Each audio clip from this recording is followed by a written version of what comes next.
voice for my dog, Stephen A. Smith, the shucker and jiver of the century. You will not let us down. Let me tell you something, man. There's a song that comes to mind every time I think about you, Stephen A. Tupac. You wonder why they call you bitch. You wonder why they call you bitch. I'm starting to think you know why. Here was Stephen A.'s take on the Karmelo case. There was a shred of innocence to the incident itself. I would say so. I don't want to see a little black young man going to jail. I don't give a damn about what your race or ethnicity is. And just because you're black and young with challenges that black folks face every single day doesn't give you a license to murder someone. When it comes to this case, well, black child had to defend himself and things didn't go the way anybody wanted it to go. Because apparently in America, you don't have the right to defend yourself against shit. You got to take shit, eat shit, all that shit. If you think Kyle was guilty, you're either willfully ignorant or politically motivated. If this is not self-defense, then nothing is self-defense. So this message is to Stephen A. And every time I see Stephen A., every time you see Stephen A., if you see him out, sing this song. What's up, family? Hit the like button, share the video, subscribe to the channel. And Stephen A. Smith, we're going to check this out in a minute, says something about the Karmelo Anthony verdict. And now the internet is on fire. People are calling him a sellout, telling him to stay in his lane, acting like speaking the truth about a murder conviction is some kind of betrayal. And I'm sitting here watching all of this thinking, we are really out here defending a murder charge because the kid is black, right? That's where we are right now. Murder has nothing to do with color, is my point. Murder is murder.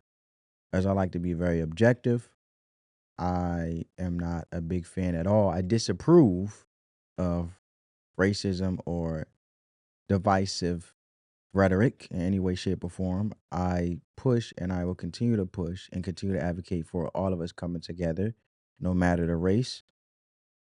But Karmelo Anthony was found guilty of murdering Austin Metcalf at a track meet, sentenced to 35 years.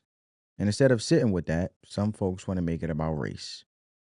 And we're going to break this down, look at the different perspectives, as you guys seen in the first clip of one perspective, and then I'll give you my thoughts objectively. And before we get into the noise online, I want you to notice something real quiet, something a lot of people are just glossing over. Ben Crumb is not on this case. Al Sharpton is not on this case. Van Jones is nowhere near this case. Think about that for a second. These are the same people who will fly across the country for a situation that has half the facts that this case has. Ben Crumb has taken cases that made people scratch their heads because that's what he does. He chases. That's his whole thing. And yet on this one, he took one look and said, nah, we good. Al Sharpton has shown up to funerals for people he never met. Van Jones will get on CNN and find an angle on anything. But Karmelo Anthony, they all passed on it. Every single one of them. And here's what this actually looks like in real life. Imagine you are a personal injury lawyer and someone calls you about a car accident. You chase every call because that's your business. But then one call comes in and after you hear the facts, you quietly hang up the phone. You don't even call back. That's what happened here. The most aggressive activists in the country heard the facts of this case and decided they didn't want any part of it. And I say that not to tell you what to think, but I find that as not a coincidence. That's not them being busy, but that's them knowing a losing case when they see one, as I feel as though that is a valid question or suspicion to ask, why didn't they take this case? So, or stand up for this case. So if the professionals, the people whose entire career is built on finding racial injustice in the legal system, if they looked at this and walked away, and I'm just asking the question, why are random people on social media still dying on this hill? That's the question. And we're going to get into it. But first, let's make sure everybody actually knows what happened at the track meet, because a lot of people are arguing without the facts before we get into these clips with Stephen A. Smith and what he had to say and what's causing the internet to be on fire. And here's what we know based on reporting and sworn testimony from that trial. Karmelo Anthony was sitting under a tent at a track meet, not his team's tent, somebody else's tent. Austin Metcalf and his brother came over and asked him to leave, which is their team's tent that represents Memorial High School, not Karmelo Anthony team's tent. They asked him to leave their team's tent because Karmelo Anthony is in a part of their team and it's not the tent he belongs under at a track meet. We got a track meet, you are to be under your assigned school's tent that you represent. That's the whole thing that started this. Not a threat, not a punch, a request to get out from under their tent. By the way, Austin Metcalf asked Karmelo Anthony 15 times to remove himself from under their tent. An argument followed.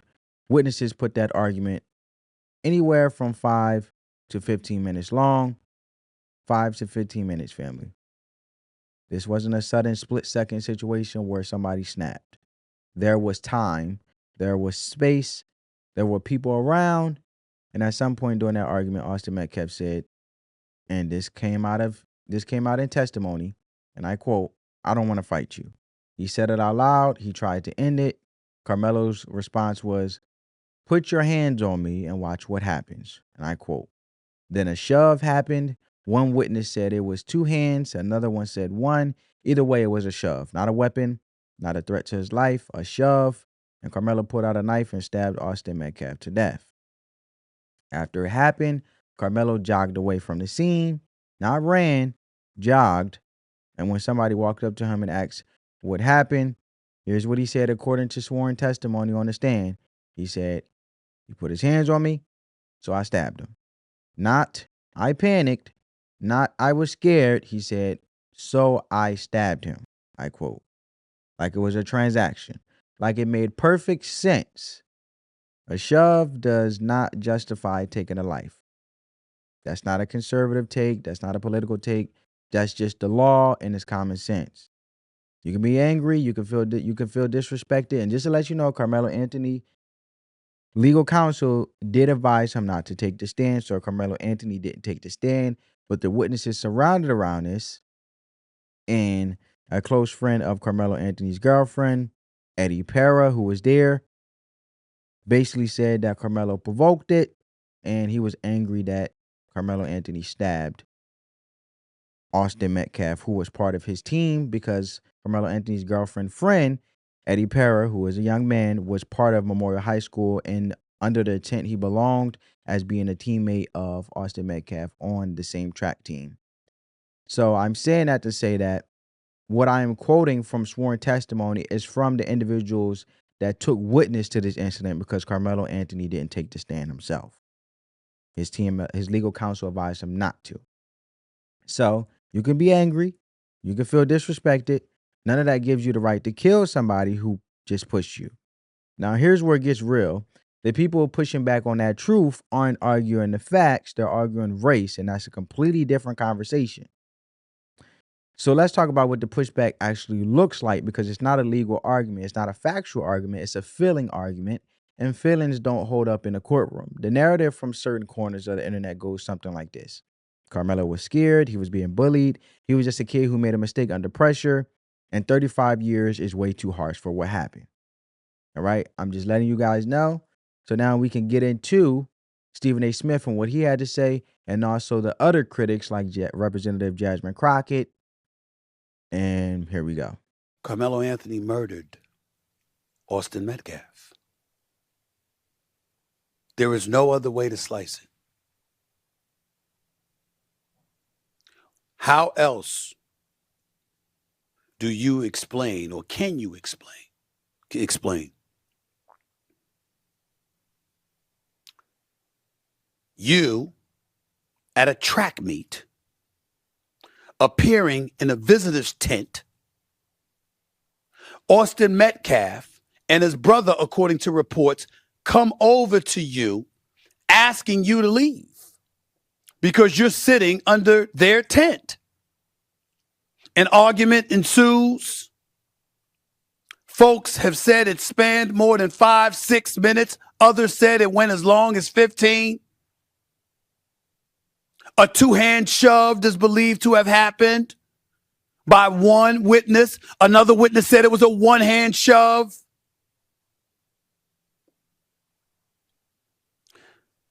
How does that justify Karmelo Anthony pulling out a knife and stabbing Austin Metcalf to death? How? How? Some would argue, what the hell were you doing at the track meet with a knife to begin with? Others would argue, it wasn't like you were in fear for your life. There were witnesses around. There were people around. At worst, they might have expected fisticuffs, if that. A matter of fact, one witness was quoted as hearing Austin Metcalf said, "I don't want to fight you. I don't want to fight you." But Karmelo Anthony saying, "Touch me, put your hands on me, and watch what happens." A witness, not a witness to the actual stabbing, but somebody who was in attendance in the immediate aftermath of the stabbing, reportedly, according to testimony, sworn testimony, on the stand said they went to Karmelo Anthony, who had jogged away from the area of the incident. They walked up to him and they said, "What happened?" He said he put his hands on me, as in Austin Metcalf. He put his hands on me, so I stabbed him. That's not justification for killing someone. There you have it, family. And now we move on to the next clip where you guys will hear Jasmine Crockett give her take on it, as I gave you guys basically the overall synopsis, but I like for you to see it for yourself and show the receipts. I don't want to see a little black young man going to jail. But I don't give a damn what your race. I don't give a damn about what your race or ethnicity is. Just because you're white and young doesn't mean you deserve to be murdered. And just because you're black and young with challenges that black folks face every single day doesn't give you a license to murder someone.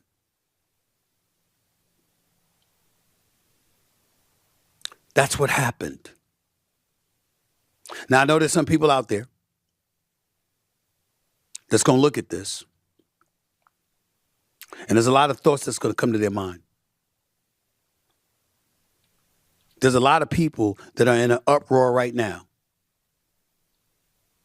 Of course, when you talk about Frisco, Texas, you talk about stuff in the Dallas area, anybody with an incident like this is going to want to hear from Representative Jasmine Crockett. Obviously, she had a lot to say about this, and there are others who responded to what she had to say. Take a listen. This wasn't someone who said, "Hey, let me stab you 5, 6, 7 times." And so when you're looking at the punishment range, there's a reason in Texas that it goes from 5 to 99 or life, because you are looking at how intentional, like how bad was this? 35 years for a kid who had decided to go under a tent that was not his team's tent as it was raining. The fact that there was little to no mercy seen or humanity seen when this black boy said that I was scared, or the fact that honestly anybody else who did something with such a small object, all I know is that it wasn't considered unlawful carrying of a weapon because the blade was not long enough.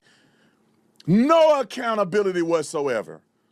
And y'all, you know, taking up for these police officers that's trained that. Do you know how different it is to be at a track meet and a guy say, "Move out of my tent," and he say, "I don't want to fight you," and you stabbed him, compared to a police officer who people are trying to beat and kill? The crazy thing is that they know that that's how it is, but the white kid is trying to reason with him and end up stabbing him. When he know doggone well, if them white boys came under his tent at his school, people be like, "Well, man, you got to get up out this tent or we're going to start throwing blows." And they act like they victims, knowing that they would have been fighting instead of talking in the first place. To us, especially to teach our young Black boys, because we have definitely seen this in our community where the slightest of things has touched off something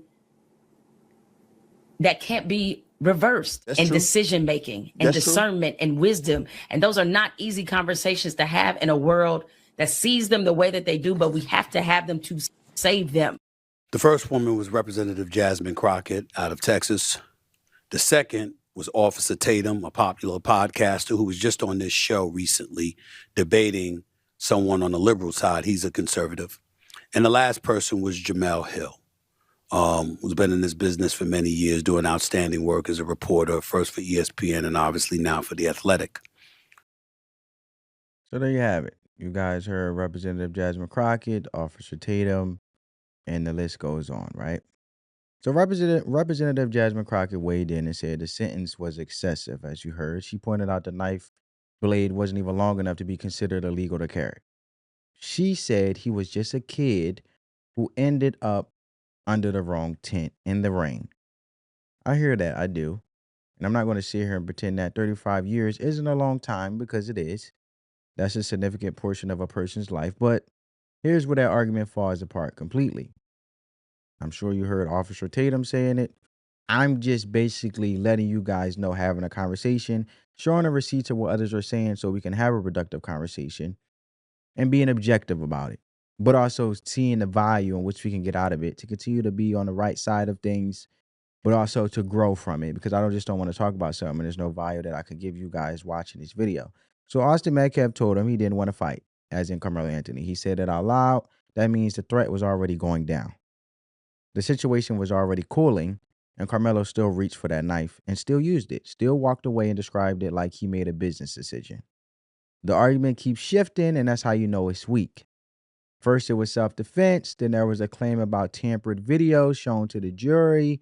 Then it became about the Metcalf family's background, trying to make Austin the villain in a situation where Austin is the one who ended up dead. None of that changes what the witnesses said under oath. None of it. From a law perspective, I'm talking about. I am talking about the law and what the law says, and then based on the situation from the facts. And also, I'm just giving you a different perspective so you guys can see while telling you the facts, so it don't get misconstrued and remixed in a way how others may feel, and they have every right to feel how they say, whether I disagree or not. But I just want to be factual and truthful here while we had this productive conversation. So none of it changes what Karmelo said in the immediate aftermath. At some point, you have to ask yourself, who does this actually help? Because it's not helping Karmelo, not even close. The boy is eligible for, or the young man is eligible for parole after 17 years. 17 years. But parole boards don't look kindly on cases where there's been zero public remorse and an active campaign saying that conviction was racist. Every video, every post, every quote-unquote free Karmelo that goes up online, that's going into a file that follows him, the activists will move on. The donation links will go quiet, and Karmelo will still be in that cell carrying a wave of a story that was never told straight on his behalf. Stephen A. Smith said something that needed to be said, that regardless of your race, being black and young doesn't give you a license to take someone's life. That's not an insult to the community. That's what accountability looks like, is my point. Murder is murder no matter the race, and it shouldn't happen. So now I want you guys to check out the clips on what others are saying. I know y'all seen it. Let's talk about it, man. You're black and young with challenges that black folks face every single day doesn't give you a license to murder someone.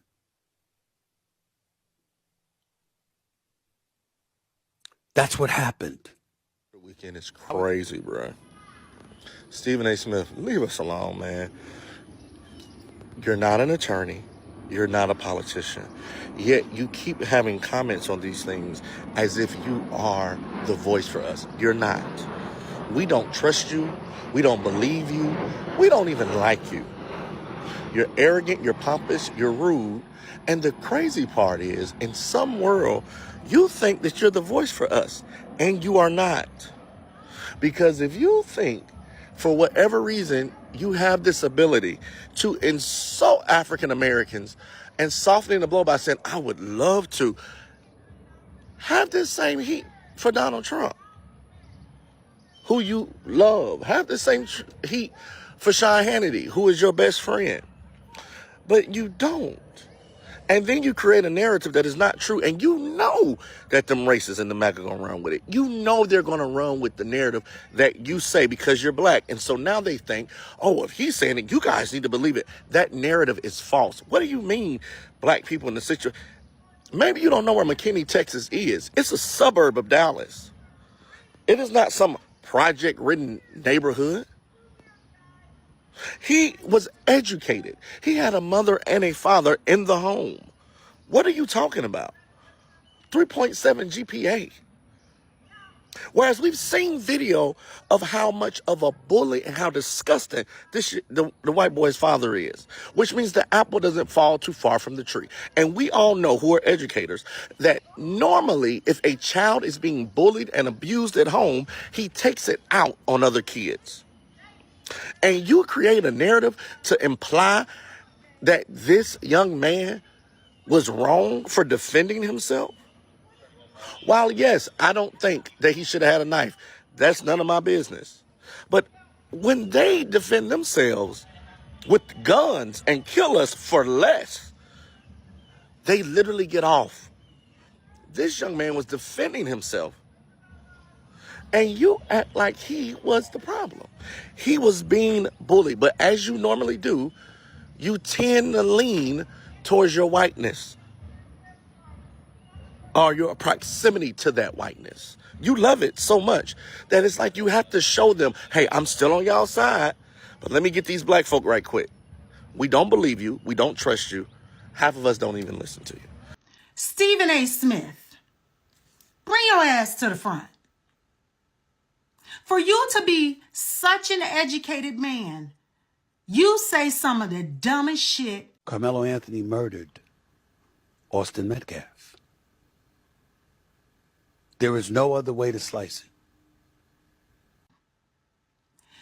For you to get on here and talk about Karmelo Anthony did this to this boy for no reason is ridiculous. Do you seriously think that this young man just did this to this boy over a shove? Have you not paid attention to what's been said on social media regarding the information about the tampered video that they showed the jurors? Or you just going by what they said? So what they say is golden, and what we say it means nothing. Have you even took the time to do some research and look into this boy's background? Do you know this boy saved someone's life that was drowning? Do you know that much? Do you know that boy was an honor student? Do you know that much? This boy has never been in trouble before. But do you know the Metcalf's history? Do you know their history?